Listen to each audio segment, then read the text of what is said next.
अब मैं आप लोगों को एक्सरसाइज 2.1 के आगे के प्रश्न को बता देता हूँ। तो 9वां प्रश्न है, यदि a बराबर 2 3, b बराबर 6 8, c बराबर 1 2 और d बराबर 6 9 तो सत्यापित कीजिए। तो यहाँ पे दो प्रश्न दिए हैं, इन दोनों को क्या करना है, सत्यापित करना है। तो मैं पहले प्रश्न लिख लेता हूँ।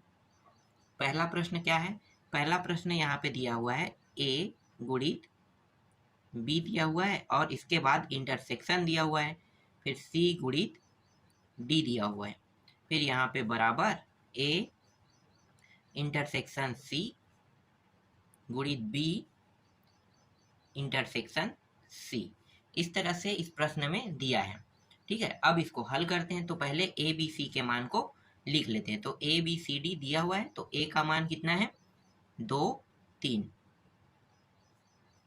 b के मान को लिख लेते हैं। तो b का मान है 6 और 8, c का मान देखो तो c का मान है 1 और 2, और अंतिम है d के मान है 6 और 9 है। इस तरह से अब क्या करने वाले हैं, पहले हम लेफ्ट हैंड साइड को हल करेंगे। तो लेफ्ट हैंड साइड में भी एक कंडीशन होता है। कंडीशन क्या, कि भाई डायरेक्ट हम लेफ्ट हैंड साइड को तो हल नहीं कर सकते। तो यहाँ पे देखो जो कोष्टक में पहले उनको हल करना पड़ेगा। तो यहाँ पे पहले कोष्टक वाले को हल कर लेते हैं। तो a गुणित b, इसका मतलब क्या है, इन दोनों का गुणा होगा। तो मैं डायरेक्ट गुणा कर दूं, ठीक है, क्योंकि लगातार मैं इससे रिलेटेड प्रश्न बताते आ रहा हूँ, तो आपको गुणा अब समझ में आ गया होगा। तो ये जो 2 है, इन दोनों को गुणा करेगा। तो 2 जो गुणा कर रहा है, ये 2 और 6 हो गया एक मान। फिर 2 8 को भी गुणा करेगा, तो ये रहा 2 8 आ गया। अब 3 पे आते हैं, तो 3 गुणा करेगा, तो यहाँ पे 3 और 6 हो जाएगा। और फिर 3 और 8 गुणा करेगा, तो ये हो जाएगा 3 और 8। इस तरह से आपको लिखना है। तो ए बी का मान यहाँ पे ये प्राप्त हो गया। अब सी डी का निकाल लेते हैं। तो सी गुणित डी, यहाँ पे सी और डी का भी गुणा करेंगे, तो सेम वही प्रक्रिया यूज करते हैं। तो 1 और 6, ये रहा 1 और 6, फिर 1 और 9, फिर 2 के साथ करेंगे तो 2 और 6, और अंतिम है 2 और 9 है। इस तरह से अब प्रश्न में क्या करने के लिए कहा है, देखो इंटरसेक्शन। अब लेते हैं लेफ्ट हैंड साइड को। तो यहाँ पे प्रश्न पहले लिखो a गुणित b इंटरसेक्शन c गुणित d। इंटरसेक्शन का मतलब क्या होता है, कि जो दोनों में हो ना, सिर्फ उन्हीं मान को लिखना है। तो देखो दोनों में क्या क्या मान है, तो यहाँ पे 2 6 है, यहाँ भी 2 6 है, मतलब 2 और 6, एक सेकंड यहाँ पे लिख लेते हैं 2 और 6। ठीक है, यहाँ पे क्या प्राप्त हो गया, 2 6 प्राप्त हो गया। इसके बाद देखो और है क्या, 2 8, यहाँ पे देखो 2 8 नहीं है। 3 6 देखो, 3 6 भी यहाँ पे नहीं है, 3 8 भी नहीं है, मतलब क्या है 2 6 इसका आंसर होगा। अब राइट हैंड साइड में भी 2 6 ला के देखते हैं। अगर 2 6 आ जाता है तो आंसर क्या होगा, ये जो पहला प्रश्न है वो क्या होगा, सिद्ध हो जाएगा। तो चलो इसको भी देखते हैं। तो यहाँ पे अब इसको हल करते हैं। तो यहाँ पे क्या करना है, देखो इंटरसेक्शन लगा है, तो इसको भी मैं शॉर्टकट कर लेता हूँ, ए इंटरसेक्शन सी। तो यहाँ पे ए और सी को देखना है। इंटरसेक्शन का मतलब जो दोनों में मान हो, तो यहाँ पे 2 और 2 दोनों में है, तो इसका आंसर आ जाएगा 2 आ जाएगा। ठीक है, अब आगे देखो, इसके बाद क्या करेंगे, बी इंटरसेक्शन सी करेंगे। तो बी इंटरसेक्शन सी, तो देखो बी और सी को देखना है। तो दोनों में क्या है भाई, दोनों में यहाँ पे देखो कुछ नहीं, मतलब क्या है, दोनों में मैच नहीं हो रहा है ना इंटरसेक्शन में। तो यहाँ पे क्या ले सकते हैं, यहाँ पे हम ले सकते हैं 5। ठीक है, क्या लेंगे, 5 लेंगे। और एक चीज यहाँ पे देखो, यहाँ पे इस प्रश्न में 5 नहीं आ सकता। क्यों, क्योंकि ये प्रश्न गलत है। ठीक है, गाइड में गलत दिया हुआ है, उसे सुधार लेते हैं। यहाँ पे जो है ना, ये डी रहेगा, तभी आगे हल हो पाएगा, क्योंकि ये सत्यापित करने वाला है, और सत्यापित करने वाले में सत्यापित होगा ही होगा। तो यहाँ पे अगर मैं 5 ले लूंगा तो ये सत्यापित नहीं होगा, मुझे यहाँ पे 6 चाहिए, तो ये डी के साथ ही मैच होगा। तो बी और डी में देखो दोनों में कॉमन क्या है, 6 है। ठीक है, जो गलती है उसे मैं सुधार लिया ना, अगर सुधारेंगे नहीं तो भी हल हो जाएगा, लेकिन सत्यापित नहीं होगा। ठीक है, ए और मतलब जो लेफ्ट हैंड साइड है और राइट हैंड साइड है बराबर नहीं होगा, बस इतना ही रहेगा उसमें। लेकिन ये सत्यापित करने वाला है, इसका मतलब ये है कि इसका जो आंसर होगा वो दोनों क्या होगा, बराबर आएगा ही आएगा। ठीक, तो चलो आगे देखो। अब राइट हैंड साइड को लिख लेते हैं। तो ए यहाँ पे बी और ये डी हो गया। ए ए इंटरसेक्शन सी गुणित बी इंटरसेक्शन डी। ठीक है, ये रहेगा। अब इन दोनों को गुणा कर देते हैं, तो 2 और ये रहा 6। दोनों को गुणा करेंगे तो 2 और क्या हो जाएगा, ये 6 हो जाएगा। इस तरह से 2 6 यहाँ पे प्राप्त हो गया। ठीक, अब देखो दोनों को मैच करते हैं, तो इसको और इसको मैच कर लो। दोनों बराबर है, बिल्कुल बराबर है। इसका मतलब क्या है, इसका मतलब ये है कि ये सिद्ध हुआ। तो यहाँ पे मैं लिख लेता हूँ सिद्ध हुआ। आप लोगों को क्या करना है, यहाँ पे लिख लेना है। ठीक है, चलो इसको भी लिख लेते हैं, लेफ्ट हैंड साइड बराबर राइट हैंड साइड, दोनों क्या हो गया, बराबर है। इसका मतलब ये सिद्ध हुआ। ठीक है, तो इस तरह से आपको बनानी है। चलो दूसरा देखते हैं। अगर प्रश्न ही गलती है तो प्रश्न को भी सुधारना पड़ेगा ना, जैसे मैंने अभी सुधारा। अगर गलती में ही बनाओगे तो गलत आंसर ही आएगा ही आएगा। तो बुक में हो सकता है सही आंसर, सही जो प्रश्न है वो बुक में था, हो सकता है गाइड में वो लिखते समय ना डी को सी लिख दिया होगा। चलो आगे देखते हैं, इसमें कोई बड़ी बात नहीं है। हल तो हमें आता है, कैसे हल होगा। ठीक है, चलो आगे देखो, यहाँ पे दिया है सबसेट दिया हुआ है, फिर ए यूनियन सी है और बी, इसके बाद गुणित है ना, गुणित बी यूनियन और डी दिया हुआ है। इस तरह से दिया हुआ है, तो इसको आप मान लो लेफ्ट हैंड साइड, इसको मान लो लेफ्ट हैंड साइड। क्या करेंगे, ए और गुणित बी और सी और डी दोनों को गुणा करेंगे, तो इसका जो मान आएगा उसको मैं डायरेक्ट लिख देता हूँ। तो यहाँ पे ए गुणित बी, लेफ्ट हैंड साइड लेकर चल रहे हैं, यूनियन सी गुणित डी। एक सेकंड, इसका मान लिखना है ना हमें, ए और बी का पहले, क्योंकि यहाँ पे यूनियन लगा है। तो देखो ए बी का मान क्या होगा, तो मैंने पहले वाले प्रश्न में निकाल लिया ना, ये रहा। तो इन सभी मानों को क्या करेंगे, लिख देते हैं यहाँ पे। तो 2 6 2 8 3 6 और 3 8 है, ये ए बी का मान है। इसी तरह से सी डी का मान भी दिया हुआ है, तो सी गुणित डी का मान भी लिख लो। तो सी और डी का मान जब मैंने निकाला था तो 1 6 1 9 2 6 और 2 9 था। यहाँ पे करेंगे क्या, यूनियन करेंगे। ठीक है, क्या करने वाले हैं, यूनियन। तो जब भी हम यूनियन का उपयोग करते हैं तो क्या होता है, जब भी हम यूनियन का उपयोग करते हैं तो जो 2 बार रहता है उसे सिर्फ एक बार लिखते हैं। ठीक है, तो चलो यहाँ पे इसको ले लेते हैं लेफ्ट हैंड साइड, ए गुणित बी यूनियन लगा दो और सी गुणित डी। यहाँ पे 2 6 है और यहाँ भी 2 6 है। ठीक है, तो इसे क्या करेंगे, एक बार लिखेंगे 2 6 को इस तरह से।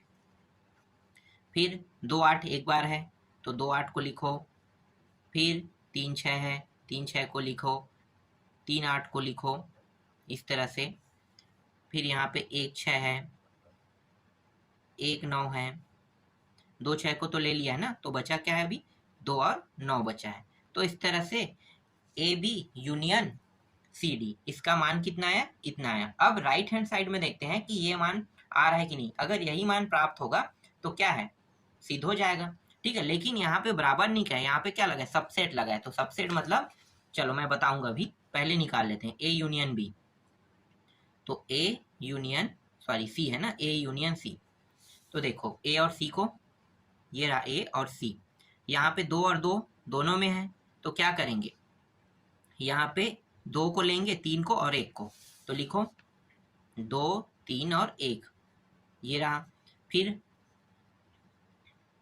बी यूनियन डी है, तो बी और डी को देखो तो 6 6 दोनों में है, 6 8 9 लेंगे। यहाँ पे आपको दिखाई दे रहा है ना, 6 और 8 और 9, तो 6 8 9 आएगा।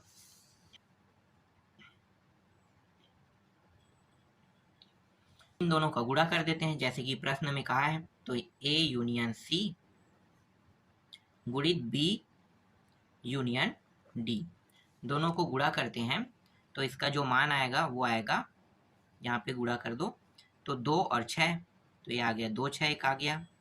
फिर 2 8 को भी गुणा करेगा तो 2 8 हो जाएगा। फिर 2 9 को गुणा करेगा तो 2 9 हो जाएगा। फिर 3 से गुणा करो तो 3 6 3 8 3 9। फिर 1 से गुणा करेंगे तो 1 6 1 8 1 9। ठीक है, तो ये मान प्राप्त होगी। अब मैच करो दोनों में, तो यहाँ पे क्या करना है, देखो जब भी सबसेट यूज होगा इस तरह से, ठीक है, इस तरह से यूज होगा, तो हमें क्या करना है, इसमें जितने भी मान दिया है ना वो सारे के सारे मान इस वाले में मैच होना चाहिए। ठीक है, इसके मान इसमें मैच होना चाहिए, इसका मान इसमें मैच होगा जरूरी नहीं है। ठीक है, वो नहीं देख रहे हैं हम, क्या देख रहे हैं, जो ये वाला आगे में दिया है ना लेफ्ट हैंड साइड में जितने मान है वो राइट हैंड साइड में मौजूद होना चाहिए, तभी ये सिद्ध हो पाएगा। तो देखते हैं, मैच करो अब। तो देखो यहाँ पे 2 6 है, मैं यहाँ पे राइट करते जाऊंगा ना, है कि नहीं, 2 6 है 2 8 है, 2 8 भी है। इसके बाद देखो 3 6 यहाँ पे 3 भी है, 3 8 यहाँ पे है और यहाँ भी है, मतलब दोनों में है।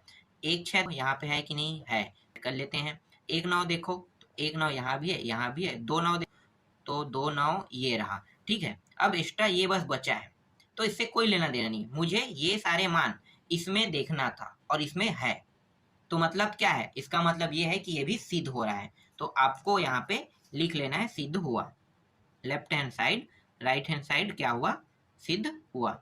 समझ में आ गया। जब भी सबसेट की बात होता है ना, तो सबसेट वाला ऐसे ही बनता है कि जो आगे में मान है उसके सारे मान पीछे वाले के साथ मैच होना चाहिए। ठीक, समझ में आ गया। आगे बढ़ते हैं। देखो 10वां प्रश्न क्या है, 10वां प्रश्न हमें दिया है, यदि a और b का मान दिया है, ठीक है, a गुणित b बराबर नहीं है b गुणित a। यहाँ पे पहले ही कह दिया है कि a गुणित b करेंगे और b गुणित a करेंगे, जो दोनों को जब मैच करेंगे तो बराबर नहीं होना चाहिए, कह रहा है, तभी तो सिद्ध होगा। तो चलो इसको भी हल करते हैं।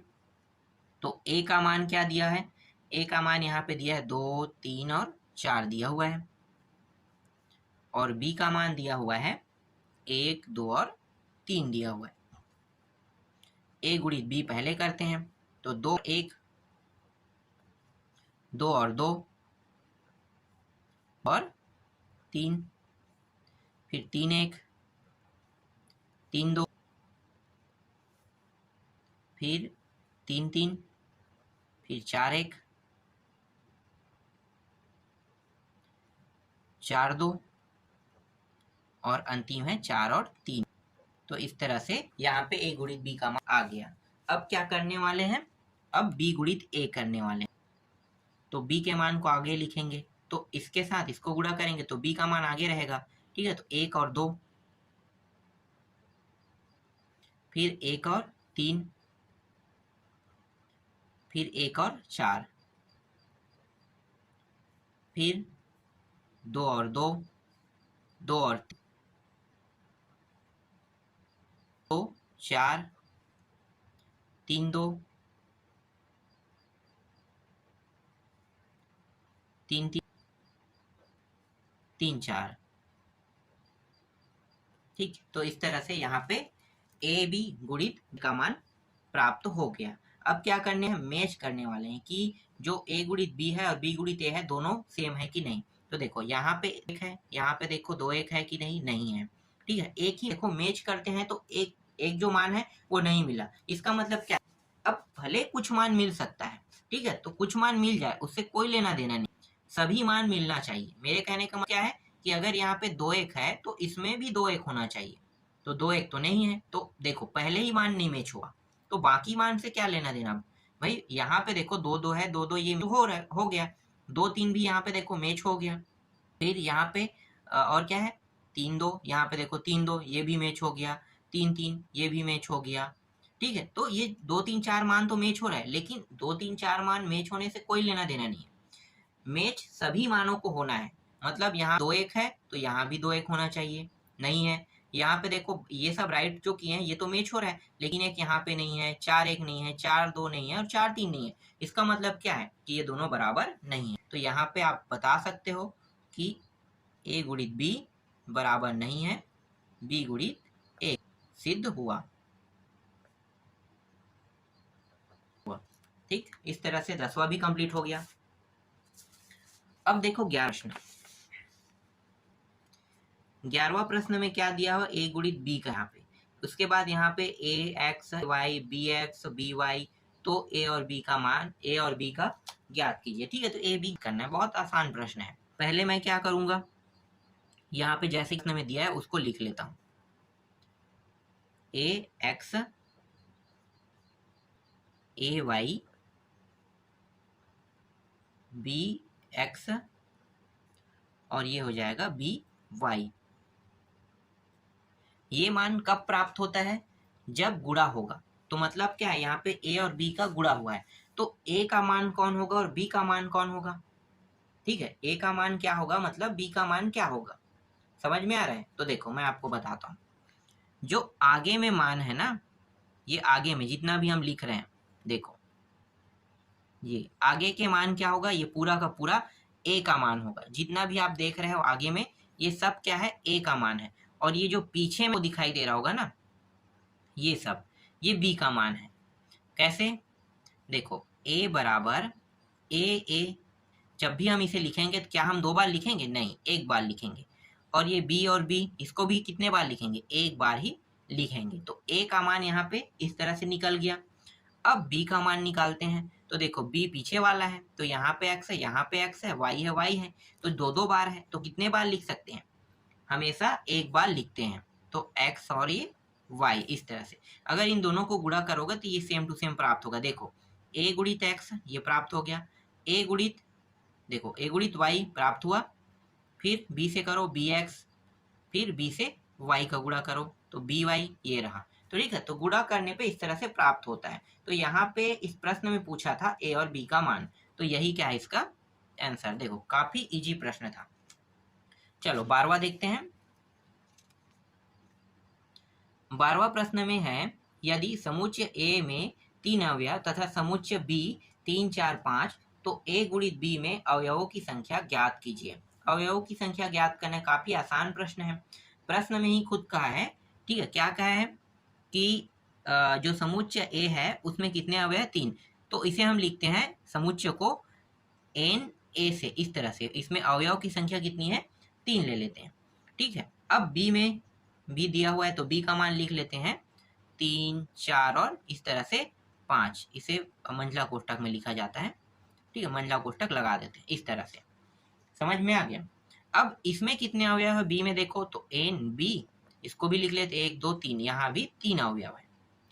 और इस प्रश्न में क्या करने के लिए कहा है? गुणा करने के लिए कहा है, ए गुणित बी करने के लिए कहा है। तो गुणा कर दो ए है और बी को, तो 3 गुणित 3, इसमें अवयव है ना, तो अवयव के साथ ही गुणा करेंगे। तो ए गुणित बी, मतलब देखो अभी आपको समझ में नहीं आ रहा होगा, क्योंकि ए गुणित बी जो होता है इसके साथ गुणा होता है ना, ये वाला मान अभी हटा दो, ए गुणित बी करने के लिए। लेकिन हम गुणा करेंगे किसका? एन ए गुणित एन बी, इसके अवयवों के गुणा करेंगे। तो ये 3 गुणित 3 हो जाएगा। अब इसे गुणा कर रहे हैं तो अब आसान हो गया, कितना आएगा? 9 आएगा। और यही क्या है इसका आंसर। इस प्रश्न में अवयवों की संख्या पूछा है, तो कितने अवयव होंगे? 9 अवयव। अब मैं आपको इसे सिद्ध करके भी बता सकता हूँ। कैसे? मान लो ये जो 3 है ना, यहाँ पे ए का मान, अब 3 मान मुझे पता नहीं है, तो मैं 1, 2 और 3 यहाँ ले लेता हूँ। ठीक है, मान लेते हैं, एक एग्जाम्पल है। आपका प्रश्न बन चुका है, मैं आपको सिर्फ 9 अवयव प्राप्त करके बताता हूँ, मतलब दिखाता हूँ कैसे आएगा। 1 और 3 का गुणा होगा, 1 3 हो गया, फिर 1 4, फिर 1 5, तो कितने हो गए? 3 अवयव मिल गया। अब 2 के साथ करो तो 2 3 बार इसको गुणा करेगा, फिर 3 अवयव, तो 6 अवयव हो गया। फिर 3 इसको फिर से इन तीनों को गुणा करे, कितना होगा? 9। तो इस तरह से यही जो है ना, ये 9 अवयव आया है, सिद्ध हो गया। बहुत आसान था। बाकी जो प्रश्न बचा है ना, उसको मैं नेक्स्ट पार्ट में आपको बताऊंगा।